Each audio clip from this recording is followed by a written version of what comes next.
ఎగిరేటి ఏనుగొచ్చి పలికేటి జింకలొచ్చి నడిచేటి చేపలొచ్చి అడవికి రమ్మనగా ఆ కోనల్లో కొమ్మల్లో ఉయ్యాలుగేసి ఆ కొమ్మల్లో పళ్ళన్నీ రుచి చూసి ఆ పళ్ళల్లో మైకంతో మోహం కమ్మేసి చలిగా గిలిగా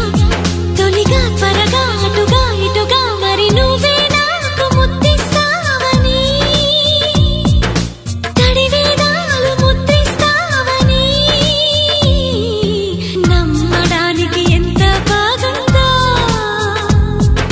నీకోసం రెక్కల గుర్రం ఎక్కి వస్తానని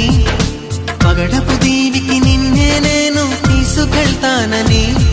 ఇక ఏనాటికి అక్కడే మనము ఉంటామని నమ్మడానికి